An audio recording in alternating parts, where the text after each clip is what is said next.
La Odisea de Christopher Nolan ha generado muchísimo hate, pero al mismo tiempo mucha fascinación. Yo me encuentro entre estos últimos. Al salir del cine estaba como en shock de lo buena que me pareció. Así que hablemos de La Odisea, la película de Christopher Nolan, pero obviamente también del texto de Homero. Y déjenme sus comentarios, a ustedes qué les pareció la peli. Desde un punto de vista mega superficial, mega sin clavarme en la textura, la Odisea de Christopher Nolan me encantó porque ya saben que me encantan las historias épicas, la magia, la aventura, el héroe que es chingón y punto. Así que esta adaptación de Nolan cumple muy bien con esa, digamos, con esa primera lectura, con esa primera capa de simplemente entretenerme y permitirme pasar un buen rato y emocionarme y dejarme inspirada y fascinada y así de wow. Por otro lado, la fotografía de la película es buenísima. O sea, cada escena es visualmente impactante, justo, épica. Se nota esta capacidad del director de trasladar al lenguaje visual la grandeza de lo que cuenta el texto de Homero, este texto que fue escrito, o por lo menos eso es lo que se cree, por allá del siglo VIII antes de Cristo, ¿no? Entre los años 700, 750 antes de Cristo. O sea, imagínense la época. Es otro lenguaje, es otra forma de ver el mundo, un mundo dominado por esta relación, digamos, cercana entre los dioses y el ser humano, en donde el camino del ser humano, los designios de tu vida, estaban determinados por estas fuerzas sobrehumanas o superhumanas en todo caso, porque ahora entendemos que los dioses del panteón griego son profundamente humanos, ¿no? Pero al mismo tiempo profundamente poderosos y caprichosos también, como lo somos nosotros justamente. Entonces, ustedes cuando leen la Odisea, pues acceden a un mundo, eso, épico, grandilocuente, entre histórico y real. A lo mejor existieron estos personajes o no, a lo mejor existieron estas islas, estos reinos o no, pero todo mega salpicado de lo fantástico. Así que trasladar esa complejidad literaria a la pantalla grande me parece todo un reto que, no sé, pienso que mucha gente no está sabiendo apreciar.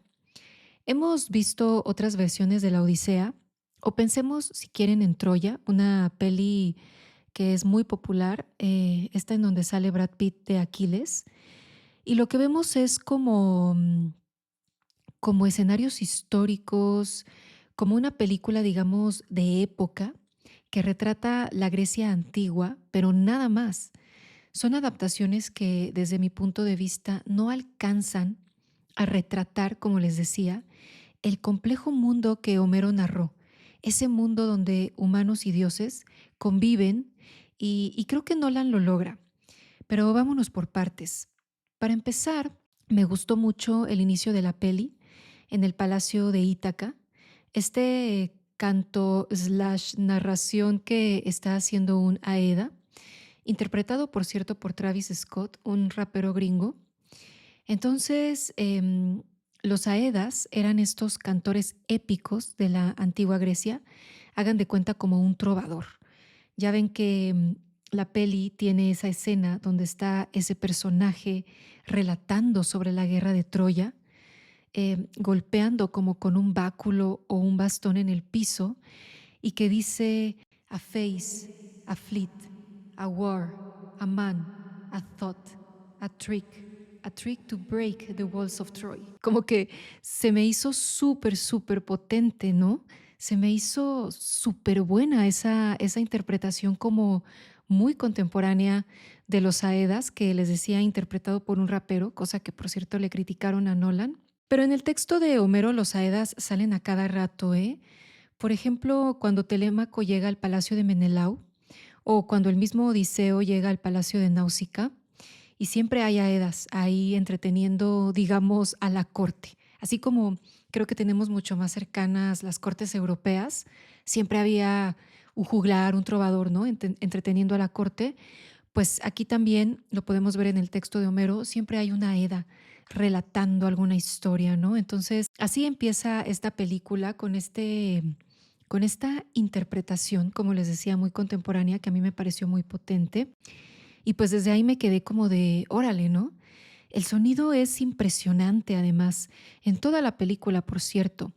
La música o el score es muy peculiar, es así como crudo, como de metales, como los sonidos de la tierra viva, de un planeta vivo que se mueve, que se transforma, justo como de este planeta que es al mismo tiempo Dios, o sea, Poseidón, pero toda la furia del mar, Zeus, pero toda la furia del trueno. No sé, no alcanzo palabras para describir el sonido de esta película, pero si ya la vieron, a lo mejor saben a qué me refiero. Entonces está esta primera escena, ¿no? El báculo golpeando contra el piso, el eco en el castillo, la evocación de este gran héroe que es Odiseo y su hazaña en Troya, pues ya te coloca en este lugar de que estás ante una historia épica, sin lugar a dudas, y que por cierto vamos a volver a escuchar a la Eda al final de la película. O sea, pudiera parecer un detalle menor, no sé ustedes qué piensen, pero a mí, como ya se dieron cuenta, me fascinó. Otra cosa que me pareció interesante y bien lograda es la estructura narrativa.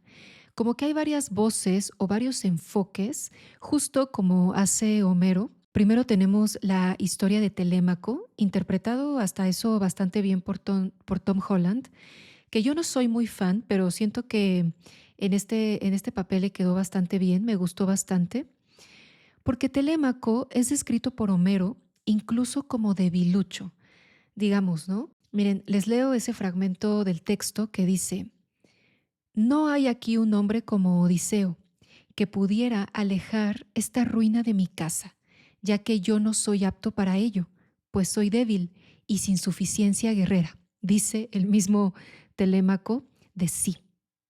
Entonces, él sabe que no tiene la capacidad de pelear contra los pretendientes de su madre y reclamar el trono, ¿no? Entonces creo que Tom Holland interpreta bien esa parte. No es un pusilánime, pero tampoco es el gran héroe. Después tenemos también la voz, o más que la voz, la visión de Eumeo, el que interpreta este Leguizamo, ¿cómo se llama?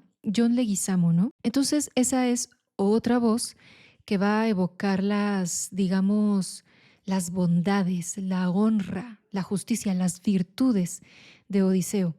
Es un servidor que es profundamente fiel y leal porque Odiseo, según lo evoca este personaje, presentándonoslo a su vez, pues tiene todas esas virtudes, todas esas características típicas del héroe en toda la extensión de la palabra, que eso sí, en el texto de Homero, Eumeo no narra, ¿no? Se encuentra ya al final con Odiseo. Entonces, bueno, nos va entregando Nolan el retrato de este gran personaje que todavía no vemos en la película. Ahora sí que todavía no lo vemos hasta que lo vemos. Pero como les decía, la estructura del texto de Homero pues es muy parecida, porque igual no vamos a escuchar a Odiseo, sino hasta ya avanzado el relato. En el texto de Homero, eso sí, el accionar de los dioses aparece a cada rato, ¿eh? Como ustedes a lo mejor saben, la Odisea está dividida en 24 cantos o capítulos, vamos a decir, y muchos de ellos abordan a los dioses, o sea, muchos cantos, muchos capítulos están dedicados completamente a los dioses, tal cual, en el Olimpo, intercambiando entre ellos, tomando decisiones sobre qué hacer con Odiseo, qué hacer con su destino. Ahora ve y dile, ahora ya déjenlo ir. Tú que estás pendiente de él, le dice Zeus a Atenea, ve y avisa, y así, ¿no? Vemos mucho a los dioses interactuar entre ellos y también con los humanos. Y en la peli de Nolan, no. Ahorita, si quieren, les cuento de eso. Volvamos a lo de la estructura y cómo va contando esta versión. Entonces les decía que finalmente vamos a llegar a la propia narración de Odiseo, quiero decir, a la narración en primera persona de Odiseo, quien está recordando y cuyos recuerdos son los que vamos a ir acompañando a lo largo de la película. Ya es esta narración la que nos va llevando por sus aventuras y que nos va contando por qué no ha logrado llegar a Ítaca cuando otros héroes de la guerra de Troya sí ya regresaron. Y vemos a este Odiseo en compañía de Calipso, interpretada por Charlize Theron. En el texto de Homero, también Odiseo, en primera persona, nos narra sus aventuras, digamos, ¿no? Pero cuando llega al palacio de Alcino, un rey cuya hija rescata a Odiseo en la playa y en ese, digamos, en esos días que Odiseo pasa en ese palacio, le cuenta al rey y a nosotros los lectores sus peripecias, ¿no? ¿Por qué no ha podido regresar a Ítaca? Y en la peli de Nolan, pues este relato queda entre Odiseo y Calipso. Fíjense que me quiero detener un poco acá por dos cosas. Por un lado, he visto mucha crítica contra la peli de Nolan por el poco protagonismo que tienen las mujeres.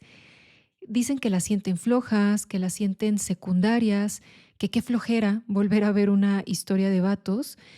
Y pues a lo mejor sí, es efectivamente otra historia de vatos, pero al mismo tiempo así es la Odisea original. O sea, para empezar por la época en que fue escrita, ¿no? El contexto histórico, cultural. A mí personalmente no me molestaron los personajes de las mujeres en esta versión. Si bien es cierto que no son las protagonistas, me parece más bien que en esta versión obviamente Odiseo, pero también Telémaco, son los dos pilares, ¿no? De la historia. Pero a las mujeres las vi enteras, las vi sólidas, las vi coherentes, ¿no? Con los papeles que les toca jugar en esta historia. O sea, para empezar, Penélope, pues espera 20 años al marido, ¿no? O sea, y eso es lo que hay, ¿no? Y es lo que se tiene que contar. Si no, pues ya sería otra historia, otra Penélope. La Penélope de Anne Hathaway, a pesar de eso, digamos, creo que tiene carácter y que tiene agencia. Y Calipso, pues es esta ninfa que vive en esta isla, exiliada por los dioses, y cuando Odiseo naufraga allí, pues ella lo rescata y él se queda a vivir con ella algunos años. Y lo que vemos en la peli de Nolan es que con Flor de Loto, más o menos Calipso ha, pues, no ha envenenado, sino que ha tranquilizado a Odiseo, ¿no? Quien está agitado por todo lo que ha vivido y porque hay un recuerdo en lo profundo de su conciencia que no le permite tener paz. El recuerdo de la familia, el recuerdo de Ítaca. Entonces, ese recordar es el acompañamiento que hace esta Calipso con este Odiseo. Pero en el texto de Homero sí hay algo muy interesante de este personaje que sí me gustaría destacar, y es que efectivamente Odiseo lleva con ella ya varios años perdido, y no es sino hasta que los dioses deciden que ya es hora de que él vuelva a su hogar que le dicen a Calipso que lo libere. Zeus manda a Hermes con el mensaje a la isla de Calipso y ella tiene una respuesta que me parece bastante, vamos a decirle, bastante progresista, ¿no? Para la época. Miren, se las voy a leer. Dice así: Sois injustos, oh dioses, y celosos de los otros dioses, y envidiáis a las diosas que no recatan de dormir con los hombres que eligieran para amantes esposos.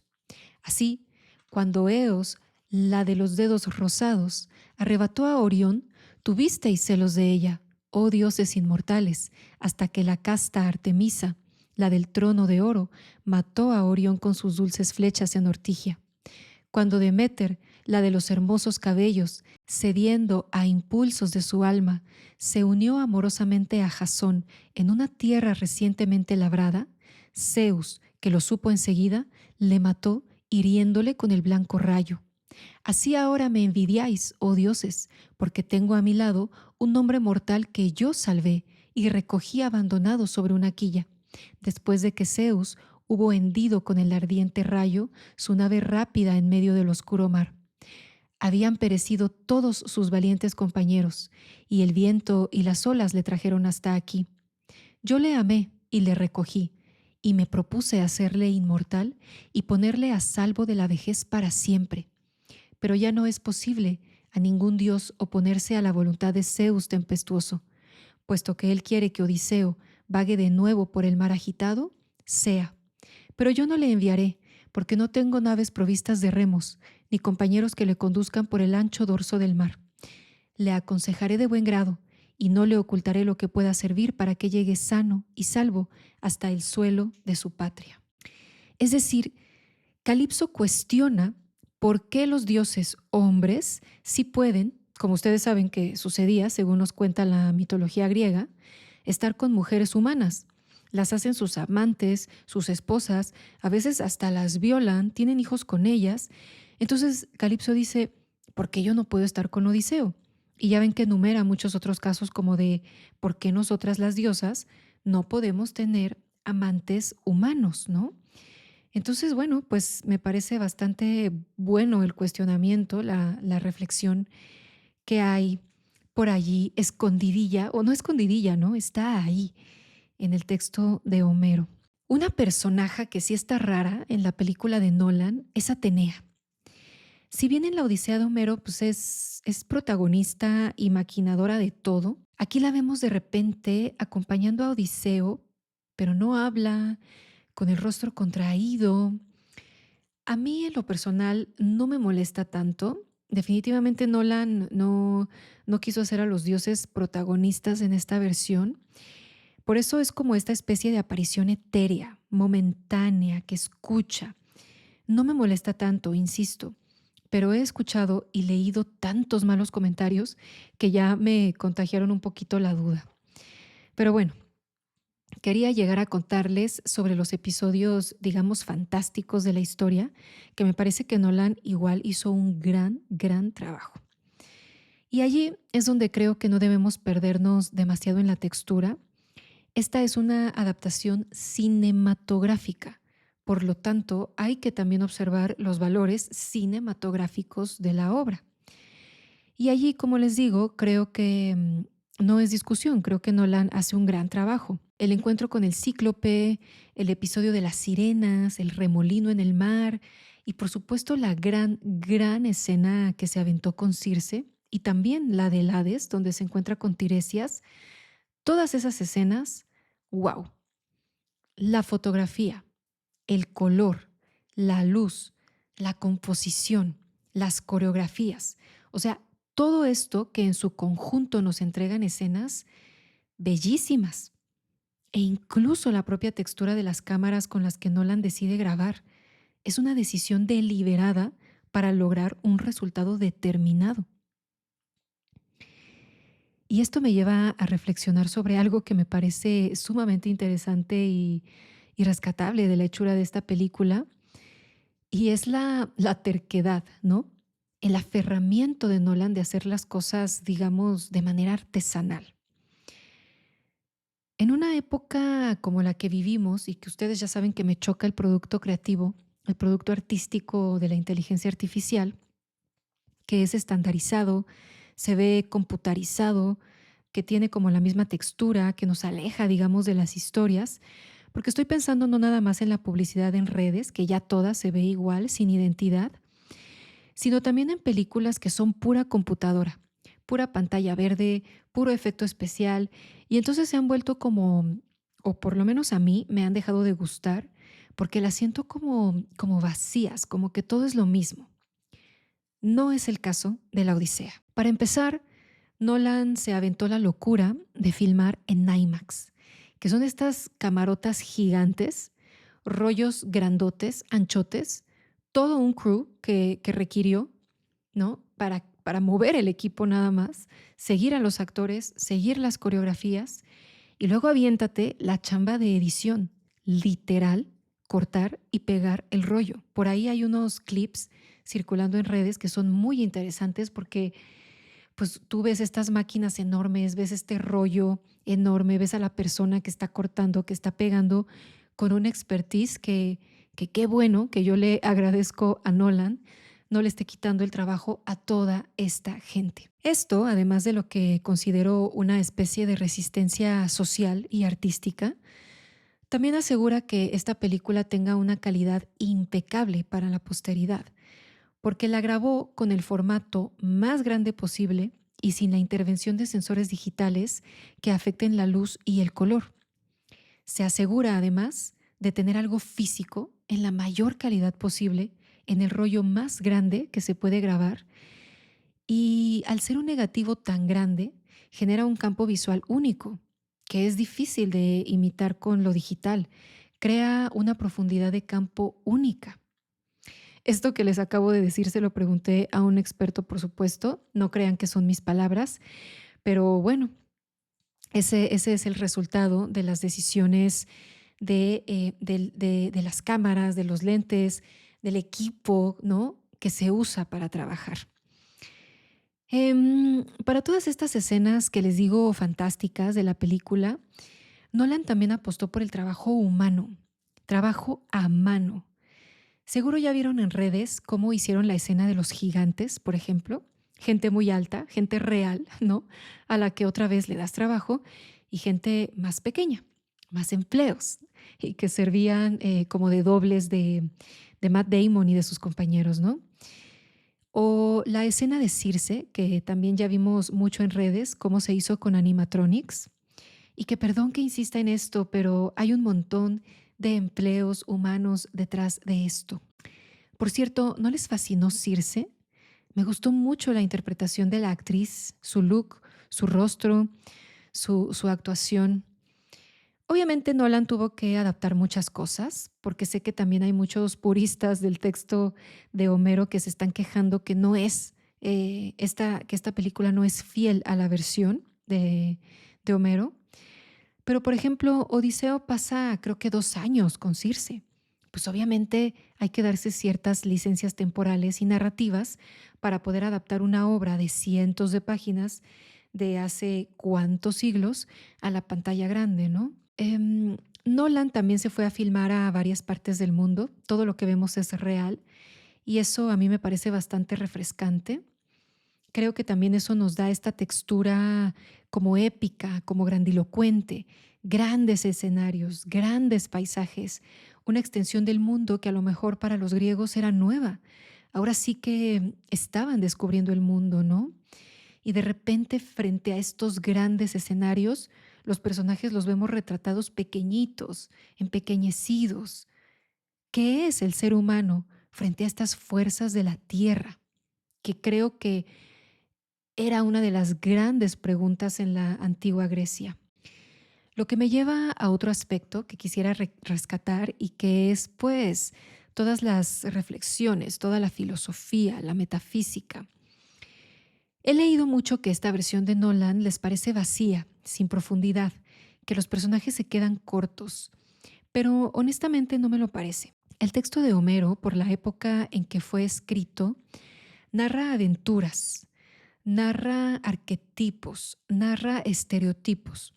Los personajes que escribió no son tampoco blanco y negro, sí tienen algo de complejidad. Odiseo toma decisiones que nacen del orgullo, del dolor por la pérdida, del miedo. O sea, a pesar de que encarna el estereotipo del héroe, sí tiene guiños de, pues eso, de complejidad emocional. Pero tampoco es esta complejidad llevada al límite, como sí lo hizo, por ejemplo, Sófocles. Entonces, el Odiseo de Nolan no me parece que esté demasiado alejado del retrato que hace Homero. Incluso creo que tiene sus propias profundidades y además retrata un tema profundamente actual: las consecuencias psicológicas de la guerra, los arrepentimientos de matar a otros, de destruir eso que es sagrado para los demás, la vida misma. Y una imagen que acecha a este Odiseo es la destrucción del templo. Esa decapitación de la estatua de Atenea lo atormenta a lo largo de la película, lo atormenta lo profano de sus actos y lanza una pregunta potentísima. que nos deberíamos estar haciendo. ¿Qué nos hace humanos? ¿Qué sigue después de la destrucción de la civilización? Por favor, o sea, si no vieron esto en la película, entonces, ¿qué película vieron? Porque díganme si no, esa es la gran pregunta que tendríamos que estarnos haciendo hoy en día.